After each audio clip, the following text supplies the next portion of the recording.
Mesdames et bienvenue sur ce complément des 3 lives précédents.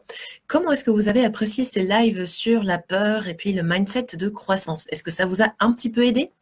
Alors, n'hésitez pas à mettre ça en commentaire. Et puis aujourd'hui, j'avais envie de faire un petit complément. Parce que hier, je suis passée par une journée un peu spéciale où c'était n'importe quoi. C'était la remise en question totale, c'était pas terrible, j'avais pas envie de faire grand-chose, j'avais envie de prolonger mon week-end.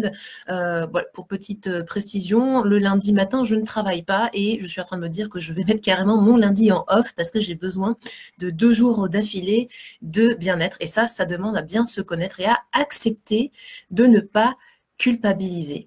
Et oui, parce que finalement, je n'ai pas parlé des sentiments de colère et de culpabilité qui pouvaient être les sentiments les plus handicapants et qui étaient à la racine de plusieurs de nos peurs. Est-ce que par hasard, lorsque vous avez peur de faire quelque chose ou peur de faire un gros changement dans votre vie, vous vous dites peut-être, voilà, j'ai pas envie de faire ça parce que je culpabilise de m'occuper de moi, de penser à moi. Par exemple, vous êtes dans une relation amicale ou de partenaire ou amoureuse, et puis vous vous dites, bah voilà, là c'est vraiment plus le moment de continuer, mais par culpabilité, par peur de faire mal à l'autre, etc. Vous continuez cette amitié qui n'a aucun lieu d'être, et puis vous avez été blessé et ça a du mal à réenchaîner. Vous voyez que ça s'applique dans toutes les relations finalement. Et vous vous dites, voilà, j'ai pas envie de lâcher l'autre parce que j'ai pas envie de le trahir, de lui faire défaut, de lui faire du mal, etc. Donc vous culpabilisez.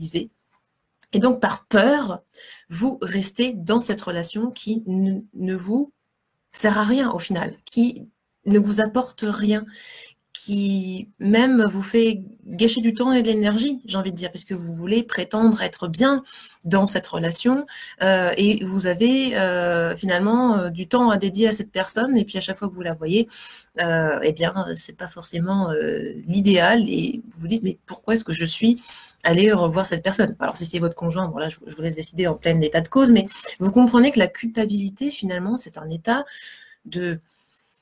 d'enfermement. C'est un état de, voilà, vous vous enfermez vous-même dans quelque chose. Et la colère, c'est pareil. La colère, c'est vos impressions que, bah oui, il faut que ça sorte, il faut que j'exprime ma colère, il faut que j'exprime mes sentiments, mais souvent, la colère, ça sort n'importe comment. Ça sort pas du tout avec les mots que vous pensez, ça sort avec fierté, ça sort avec ego, et ça ne représente pas du tout ce que vous êtes. Donc souvent, ça va alimenter même votre persona, votre mental figé, raconter n'importe quoi et déverser sur n'importe qui. Voilà, toutes ces pensées limitantes à propos de lui-même. Vous êtes en colère contre le gouvernement, vous êtes en colère contre les transports qui foirent, vous êtes en colère contre tout ça, et au final, comme il y a justement ces moulins à vent qui sont faciles à aller combattre, etc., eh bien, vous déversez votre colère. Ou alors vous êtes en colère parce que vous avez subi quelque chose, et puis donc pour reprendre votre pouvoir, vous vous dites, bah, par colère, je vais me révolter contre ça et ça ira mieux. Non, en fait, la clé dans tout ça, c'est que plus vous partez en cacahuète, en éruption ou en contrition, eh bien, vous êtes dans le non-amour, donc la peur, donc des vibrations très, très basses. Alors, ce n'est pas du tout pour rentrer en philosophie ou quoi qu'est-ce. L'idée là-dedans, c'est que derrière votre colère, votre culpabilité et vos peurs, il y a toujours une racine. Il y a toujours quelque chose, une pensée, et c'est pour ça que j'ai beaucoup, beaucoup insisté là-dessus sur les premiers jours de cette conférence. C'est vraiment de conscientiser quelle est votre peur la plus profonde derrière le sentiment de culpabilité, derrière votre colère. Souvent, vous avez de la colère pour vous-même, d'accord? Et hier, je me suis dit, bon, c'est un petit truc, mais ça peut être une bonne leçon. Souvent, quand on est entrepreneur, on a du mal à faire une pause, on a du mal à se laisser aller, à lâcher du lest, à lâcher la bride un petit peu, d'accord? Je dis pas pendant des semaines et des mois, etc., bien évidemment, mais un jour. Qu'est-ce qu'un jour ou un week-end? Est-ce que vous prenez d'ailleurs un week-end? est-ce que vous savez à quel point c'est important pour les cycles naturels, surtout lorsque l'on est dans du mieux-être? D'accord, je ne dis pas que ça s'applique à tous les entrepreneurs. Il y a des entrepreneurs qui arrivent à travailler 7 jours sur 7. Mais il y a certaines personnes qui ont du mal, et je pense que si vous êtes dans le mieux-être, vous êtes dans des choses beaucoup plus rondes, beaucoup plus yin, d'accord? Vous aimez donner du bien-être aux autres, etc. Et vous êtes plus dans une mouvance où vous savez qu'il est important de vous occuper de vous. Et du coup, vous êtes peut-être en train de culpabiliser à vous dire que bah, là, ce serait peut-être intéressant que je m'occupe de moi et que je me mette en off. Donc, j'ai une question pour vous. Est-ce que vous prenez au moins un jour, voire un week-end, 2 jours d'affilée, de off? Mais de genre off, quoi. Rien de rien. Parce que ça, c'est super important pour entretenir votre énergie et donc ne pas alimenter les peurs. Si vous ne prenez pas ce temps pour vous, eh bien vous allez dire « Ah, j'ai encore ça à faire, et ça à faire, et ça à faire, et ça à faire. » J'ai l'habitude de travailler avec les hyperactifs, je suis hyperactive, et je sais très bien que c'est comme ça que vous fonctionnez, parce que vous ne mettez pas votre cerveau off, et puis vous vous dites « Oui, oui, oui, les trucs de méditation, les trucs de pause. » Non, mais tout ça, je l'enseigne aux autres, hein, d'ailleurs, voilà. Moi, non, ça ne s'applique pas à moi, ou à parce que je dois enchaîner les cours, voilà. Et donc, du coup, je ne peux pas me poser, donc je ne peux pas faire ma propre pratique de yoga ou de méditation ou 3 petits points. Mettez-moi un petit pouce en l'air si vous voyez de quoi je parle et si ça vous est déjà arrivé, voilà, vous êtes dans l'énergétique et puis non, non, non, moi l'énergétique sur moi, les auto-soins, non, non, je fais plus parce que bon, les 21 jours d'auto-soins, c'était au tout début de mon apprentissage. Maintenant que je suis maître Reiki, je n'ai plus besoin de tout ça. 3 petits points. Vous voyez les excuses que l'on se dit à soi-même et qui finalement vont entretenir la culpabilité parce que du coup, ah mais si je prends du temps pour moi et tout ça, bah, je ne vais pas avoir de temps pour travailler sur mon affaire. Ou j'aurai pas de temps pour faire un live, ou j'aurai pas de temps pour mes clients, etc. etc. 3 petits points. J'aime beaucoup les 3 petits points. Donc l'idée c'est que va falloir conscientiser quelque chose. Derrière le manque de temps que vous vous dédiez à vous-même, le manque de travail que vous faites sur vous-même, le manque de développement personnel que vous faites sur vous-même, le manque d'énergétique que vous faites sur vous-même, il y a une peur. Il y a une peur, il y a une culpabilité, il y a un manque de confiance en quelque chose, et souvent le manque de confiance, c'est le lâcher-prise. Le lâcher-prise, le fait de se dire, ok, j'ai confiance dans la structure que j'ai établie, maintenant je lâche prise.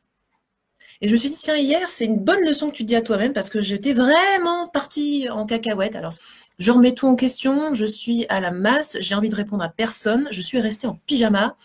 Voilà, j'ai répondu à mes clientes, à 2-3 clientes, et bien évidemment, puisque le lundi, je travaille quand même un petit peu. Et je me suis dit, mais en fait, mais pourquoi est-ce que je ne ferais rien? Pourquoi voilà, j'ai aucune contrainte particulière, je ne suis pas un jour près dans le mois. Pourquoi? J'ai peur de quoi, en fait? Eh bien, c'est là où je reprends le système que je vous ai enseigné. Première étape, conscientiser votre peur. Conscientiser le pourquoi du comment derrière tout ça. Conscientiser, et je vous rappelle, derrière culpabilité ou colère, il y a toujours une peur. Il y a toujours une peur. Et je me suis dit, d'accord, derrière ma culpabilité de ne pas travailler, qu'est-ce qu'il y a? Eh bien, j'avais peur, et ça c'est une vieille peur, qu'en lâchant la bride, qu'en ne faisant rien, rien de spécial. Pas toucher aux emails, pas toucher au live, pas toucher à quoi que ce soit sur les réseaux, à pas publier un truc, rien, eh bien, que je mette en péril mon affaire. Voilà. Totale transparence, ça c'est une peur que l'on peut développer à force d'être tout le temps au taquet. Vous êtes au taquet dans tout, vous avez appris plein de trucs, vous êtes formé en marketing du cœur, vous êtes formé dans tout ce qui va aider à votre structure entrepreneuriale et vous vous êtes dit, voilà, il faut que j'ai un mindset, il faut que j'y aille, go, go, go, go, go tout le temps, à fond, fond, fond, fond, fond tout le temps. Et du coup, quand vous vous dites, ben, j'ai besoin de souffler là, j'ai besoin de prendre des vacances, ou j'ai besoin de prendre un jour, je vais prendre un week-end, un vrai week-end, et ne pas penser à mon activité. À ne pas penser à mon activité du tout. À aller prendre l'air, à aller me dédier à mes enfants, à, je sais pas, faire quelque chose qui vous fasse du bien, à prendre un bain, faire de la méditation, faire votre pratique énergétique, vous avez bien compris. Vous occupez de vous, voire aller à l'église. Je pense que qui n'est pas allé à l'église depuis super longtemps et qui est catholique, par exemple? Bon, je ne le suis pas, mais je sais qu'il y a des personnes qui culpabilisent maintenant d'aller à l'église le dimanche parce qu'elles ont décidé de travailler dimanche. What? Non! Si c'est important pour vous, pourquoi est-ce que vous arrêtez? Voilà, c'était une petite parenthèse parce que c'est des exemples très très concrets. Donc maintenant que vous avez conscientisé votre peur, et donc moi ma peur c'était effectivement, si je ne fais pas assez sur les réseaux sociaux, si je ne suis pas présente H24, eh ben j'aurai pas de clients nouveaux à la fin du mois. Bullshit, parce que c'est pas comme ça que ça fonctionne, d'accord? Lorsqu'on a créé un système qui est pérenne, un système qui roule bien et qui roule bien tout seul, vous n'avez plus à être tout le temps H24 sur les réseaux sociaux. Vous irez quand vous saurez que c'est bon pour vous. Et là, votre peur se transmute en confiance. Donc, après avoir conscientisé, eh bien, deuxième étape, c'est qu'est-ce que je peux faire ou qui est-ce que je peux contacter? Parce que vous n'êtes pas obligé de tout faire tout seul. Hein. Je vais peut-être pas assez insister là-dessus dans les 3 jours, mais vous n'êtes pas obligé de rester dans votre coin quand ça va pas bien. D'accord? Quand ça va pas bien, dites-vous, ok, qu'est-ce que je peux faire pour, comment dire, me mettre dans la situation où je vais être bien? Qu'est-ce que je peux entreprendre? Eh bien, moi, j'ai décidé de mettre en off, bouton off, voilà. Je n'ai fait que répondre à mes clientes hier, voilà. Et c'était très bien. Et puis, j'ai glandouillé et c'était parfait. D'accord? Et ensuite, ça peut être vraiment l'étape 2 limitée, mais vous pouvez aussi appeler une copine, demander à un coach qu'est-ce qu'il peut faire pour vous aussi, prenez des renseignements, ce genre de choses. Et troisième étape surtout, c'est de passer à l'action, toujours cette action, de vous dire, ok, dans quelle situation est-ce que je peux me remettre? Je vais pouvoir affronter cette peur et lui dire en face, cette fois-ci, tu ne m'atteindras pas. Cette fois-ci, je vais faire malgré la peur. Parce que je sais que c'est bon pour moi. Donc, posez-vous la question, comment est-ce que vous pourriez expérimenter cette peur une bonne fois pour toutes pour la dépasser? Parce que si vous ne faites que intellectualiser, parler avec vous-même, parler avec votre copine, parler avec quelqu'un qui vous dit oui, oui, oui, t'as raison, et vous n'allez pas avancer. D'accord? Donc, qu'est-ce qui vous permettrait de vous ça une prochaine fois et de vous dire, ok, cette fois, j'abandonne cette peur littéralement parce que je m'y confronte. Est-ce que c'est en vous disant, bah voilà, là, j'ai touché au relationnel. D'accord? Au tout début de cette vidéo, je parlais du relationnel avec une personne, un ami qui finalement n'est plus vraiment votre ami, c'est devenu une connaissance, et puis vous ne voyez pas trop pourquoi est-ce que vous continuez à entretenir cette relation qui ne vous apporte rien, mais par culpabilité et par ancienneté, j'en sais rien de ce que vous vous dites, vous gardez cette relation. Ça peut être dans votre couple, donc là je ne vais pas rentrer dans les détails, je vous laisserai observer votre couple, ou ça peut être avec un partenaire d'affaires, un partenaire professionnel, et ça colle pas, il y a beaucoup trop de trucs qui collent pas, vous le sentez pas, ça ne fonctionne plus trop bien, mais vous restez par culpabilité parce que vous avez décidé de faire ce partenariat depuis un petit moment, et puis vous dites, bah non, je suis obligée de la garder, on va le garder parce que bon, voilà, quoi. Mais non, en fait, si ça colle pas, c'est tout, point, il n'y a pas besoin de rentrer dans le détail, vous êtes professionnel, c'est tout, point, d'accord? Et il vaut mieux clôturer quelque chose parce que quand, en plus, il y a une relation d'argent entre les personnes, eh bien, c'est plus sain d'être direct et de, pouf, casser. Et comme ça, vous êtes sereine vis-à-vis aussi de votre propre argent. Ok? On reviendra sur l'argent un peu plus tard. Véronique, moi, j'appelle une amie qui me remonte toujours le moral et mes vibrations. Mais voilà, exactement, quelqu'un qui va vous permettre de confronter un peu votre peur, vos idées, etc. Et souvent, on n'est jamais notre meilleur ami dans ces cas-là. On tourne en boucle, on s'auto-culpabilise, on s'auto-flagelle, alors que quelqu'un qui a une vision extérieure, et puis surtout une copine, va toujours avoir les mots justes pour vous remonter le moral. Alors, du coup, je vais vous donner aussi d'autres indications de petites copines que vous pouvez avoir à la maison. Mes petites copines, c'est ça. Ce sont des pierres, parce que j'utilise beaucoup la lithothérapie. Donc, pas que pour mes clientes en énergétique, mais pour moi-même, pour tout le monde. Et c'est pour ça que je porte beaucoup de bijoux. Je fais d'ailleurs des bijoux sur mesure, où on me demande souvent, donc là, ma toute dernière cliente, elle me disait, voilà, je suis angoissée, j'ai ma vie de famille qui est très demandante, très demandeuse, j'ai du stress, et donc du coup, je me fais carrément des angoisses. Et culpabilité, peur, colère, agressivité. Vous voyez, c'est le cercle vicieux. Tout ça, c'est relié.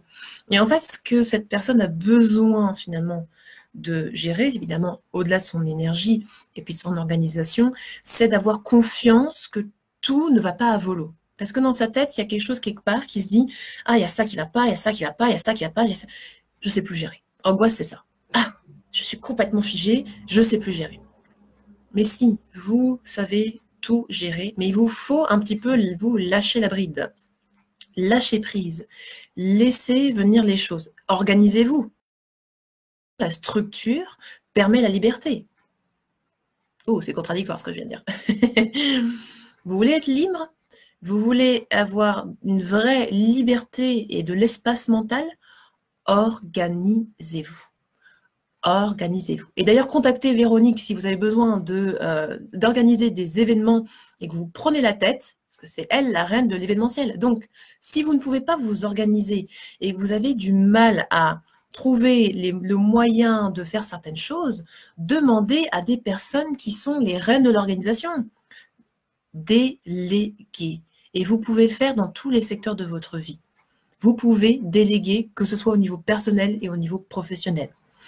Je prends toujours l'exemple de la femme de ménage, mais pourquoi pas déléguer le ménage de votre maison si ça peut vous faire économiser énormément de temps et vous permettre de prendre ce temps pour votre activité professionnelle. Parce que souvent, vous êtes des mamans à la maison et puis vous prenez la tête avec pas grand-chose.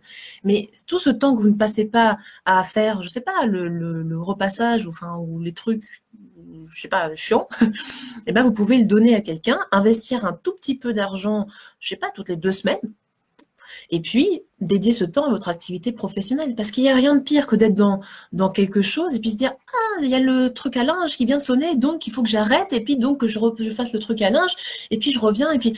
Alors attends, j'en étais où? Nanana. » Mais le temps que vous perdez à revenir dans la tâche dans laquelle vous étiez, l'horreur, quoi. Oui, Véronique, mets tes coordonnées parce que tu es très douée en événementiel et donc voilà, ça peut être une bonne solution. Si par exemple vous dites 2020, je me vois en tant que conférencière ou organiser des ateliers ou les deux, voilà, Véronique, je te laisserai te vendre toi-même, eh bien, contactez-la, elle va vous aider à faire cela avec vraiment une grande ouverture, surtout qu'elle a l'habitude de s'occuper des personnes qui sont éveillées. Bref, je digresse complètement. Mes petites copines de maison, comme je vous disais, la lithothérapie. Eh bien, nous avons donc, moi je vais vous donner une petite sélection de pierres. Évidemment, n'hésitez pas à creuser, il y a des milliards de pierres qui existent. Et déjà, il y a une pierre que j'aime beaucoup porter, c'est l'amazonite. C'est cette pierre bleue, donc je vous ai pris une grosse pierre. C'est l'amazonite. L'amazonite, c'est une pierre de fluidité, c'est une pierre qui rappelle toutes les eaux, les énergies de fleuves, de rivières. C'est le flot par excellence et c'est une pierre de communication. Donc, ce que j'aime bien faire sur mes malas, c'est que j'aime bien mettre toujours au niveau du cou des pierres bleues, voilà, et puis de finir par une petite pierre. Donc là, ici, il y a aussi de l'aigle marine. Voilà, ma petite pierre est en train de se récupérer dans son eau, donc voilà. L'aigle marine, c'est une très belle pierre bleue transparente. Voilà. Et celle-ci, j'adore la voir donc autour du cou, parce que du coup, ça gère tout le chakra de la gorge, donc chakra de la gorge, les gorge et puis jusqu'ici quand même, et donc le haut du cou. Et donc c'est le centre de la vérité. C'est le centre de l'expression, ça je pense que vous le saviez, mais c'est aussi le centre des tensions cervicales et haut du corps. Donc c'est une pierre qui va agir sur tout ça. Et c'est souvent des centres qui vont canaliser la culpabilité et le fait d'être contracté, la pression qu'on se fout sur soi-même. Et oui, souvent c'est ça qui vous bloque. Vous mettez une telle pression dans tout que vous ne faites pas. Ah là là, j'ai peur de me tromper, j'ai peur de dire n'importe quoi en live. Ah là là, j'ai peur de dire n'importe quoi ou que mon post il sert à rien. Ah là là là là. Et donc du coup, communication coupée. D'accord? Donc, n'hésitez pas à avoir recours à ce genre de pierre et puis conscientiser aussi en vous disant, je prends la pierre dans les mains et je me dis, tout va bien aller. Je n'ai aucune obligation de résultat, je n'ai aucune pression à me mettre sur moi-même. Je fais ça parce que j'ai envie de partager, je suis dans le fun, ouverture de cœur, expansion, et dans ces cas-là, ça va bien aller. Ok? Voilà, amazonite. Pour une véritable expansion de cœur, j'aime bien ajouter à cela l'émeraude. Donc ici, c'est une émeraude brute. Donc oui, évidemment, je ne vais pas vous sortir la bague en émeraude qui a été hyper travaillée, pauvre Pierre. Non, non, émeraude brute, qui est donc une pierre de cœur, est une pierre de confiance en soi. D'être bien en soi, c'est une pierre également qui m'apaise, très grande sérénité, parce que je suis très yang, je pense que vous l'aviez compris. Hein. Donc on est hyper solaire, hyper actif, hyper tout, hyper sensible. Émeraude. Émeraude, c'est aussi pour se positionner par rapport aux autres, et donc avoir cette confiance en soi par rapport aux autres. C'est une excellente pierre pour les hypersensibles, hyper actifs, hyper potentiels. Voilà, donc émeraude et amazonite pour fluidifier. Ok. Vous pouvez évidemment porter ça en bijoux. Moi, j'aime bien les gros cailloux. Voilà. Vous avez aussi dans le côté bleu, apaisant, fluidité, eh bien, les pierres bleues plus prononcées. Donc, on a ici du quartz bleu et de l'apatite. Voilà. Donc ici, on est encore dans la fluidité des émotions, l'accueil de notre vérité. Et ça aussi, ça va vous aider donc à fluidifier tout. Et dans les pierres, plus confiance, énergie, développement de soi, affirmation de soi, eh bien, j'aime bien utiliser des pierres de plexus solaire. On a donc l'œil de tigre, qui est une très belle pierre de protection également, et la calcite jaune. Voilà. Ces deux pierres-là vont vous aider vraiment à rayonner avec confiance, d'être vraiment vous-même. C'est par exemple si vous manquez un petit peu de yang, pour le coup, là. Trop yin, vous laissez un peu trop les choses couler, voilà, vous avez du mal à concrétiser certains trucs, vous avez du mal à vous affirmer. Et bien justement, un petit peu de yang va vous aider à avoir plus de confiance en vous avec douceur. La calcite est très très douce, par exemple. Elle va vraiment avoir un côté apaisant et cultiver la confiance tout doucement. Œil de tigre pour révéler vraiment le côté lion, le côté lionne, le côté affirmation de soi, et puis en étant parfaitement sereine dans ce que vous faites. Voilà, je vous laisserai lire un petit peu sur ces deux petits bijoux-là, parce que franchement, ça aide beaucoup. Et puis surtout, si vous avez tendance à avoir des petits soucis gastriques ou ce genre de choses, parce que vous mettez tellement la pression que ça se manifeste au niveau de votre corps, ça peut être intéressant de libérer votre plexus solaire. Si vous aimez bien les couleurs un peu plus douces et pastel, dans ces cas-là, je vous recommande un mélange de jade et d'opale rose. Donc ici, on a de la jade printemps, donc c'est une jade légèrement verte. Alors oui, désolé, il y a beaucoup de lumière. Voilà, elle est légèrement verte, elle est très très pâle. Hein. Jade printemps et opale rose. Et ici, j'ai ajouté une petite grosse œil de tigre et quelques hématites. Hématites pour vous permettre d'être bien ancré. Et donc, être sur de la confiance, mais en douceur. Voilà. Donc, vous pouvez faire des choses avec douceur et donc fluidifier vos émotions, vos peurs et en même temps gagner en confiance. Donc, jade et opale pour plus de douceur. Et ma petite dernière, la sodalite. La sodalite, donc là, vraiment, on est sur les énergies de troisième œil. Donc ça, c'est vraiment quand on est angoissé, en tourbillon de pas mal de choses, ça a du mal, ça brasse trop. La sodalite. Voilà. Très belle pierre bleue, foncée, avec quelques inclusions blanches. Ça dépend de celle que vous choisissez. Et ça, c'est une très très belle pierre pour le côté vraiment angoisse. C'est beaucoup, c'est trop, c'est machin. Et ça vous empêche en plus, ces angoisses-là, de passer à l'action, comme je vous disais, de poser les actions qui sont bonnes pour vous et vous de dépasser ces peurs. Ok? Donc, si je dois résumer tout ça, ne cherchez pas forcément à éteindre ou à annihiler vos peurs. Ce n'est pas souvent possible. Il y a quelques peurs qui sont tellement profondes que vous avez besoin d'accompagnement pour passer au-delà. Par contre, ce que vous pouvez faire, c'est les affronter en vous disant « Ok, tu es là, mais tu ne m'empêcheras pas de faire ce que j'ai envie de faire. » Tu es là, peur, mais tu ne m'empêcheras pas de faire ce que j'ai envie de faire. Et c'est là que vous sortez vos cailloux, d'accord? Vous connectez et vous vous connectez à l'expansion de cœur, à l'amour. Qu'est-ce que vous avez envie de faire? Le partage et Surtout, choisissez-vous aussi. Choisissez. Ce n'est pas vous servir, ce n'est pas servir l'univers de manière générale, ça n'est pas servir votre mission ou tout ce que vous voulez, de choisir les autres plutôt que vous. J'ai peur de demander de l'argent en échange de mes dons. Mais pourquoi, en fait? Pourquoi? Pauvre argent, il n'a rien demandé, d'accord? Simplement une énergie d'échange. Et en faisant ça, vous ne vous choisissez pas vous. Et vous ne montrez pas l'exemple. Si vous ne vous choisissez pas vous en priorité, mais quel exemple est-ce que vous montrez à vos clientes? Quel exemple est-ce que vous montrez à vos enfants? Quel exemple est-ce que vous montrez à vos amis? De quelqu'un qui n'arrive pas à assumer qui elle est? Ou de quelqu'un qui est pleinement OK de se dire « je suis ce que je suis OK avec ça, et je mérite salaire, je mérite de gagner ma vie, je mérite d'être totalement libre, je mérite de rester indépendante, malgré mes relations, etc. Je mérite tout ça. » Qu'est-ce que tu en penses? Vous montrez l'exemple tous les jours de votre vie. Donc quand vous avez besoin de vous reposer, reposez-vous. Reposez-vous, restez en pyjama toute la journée si vous voulez, ok? Ne culpabilisez pas pour ça. Et quand il faut y aller, faut y aller. Il ne faut pas écouter toutes ces peurs, d'accord? Vous êtes bien reposé, maintenant go. Ok? Tout est équilibre. Je suis balance, oui, vous avez compris, je suis balance. Mais si vous avez des questions, n'hésitez pas, je dois filer, j'ai un rendez-vous. Sur ce, je vous embrasse très très fort. Prenez soin de vous, c'était totalement spontané. Et je vous retrouve bientôt, peut-être sur un prochain live. Ciao, ciao!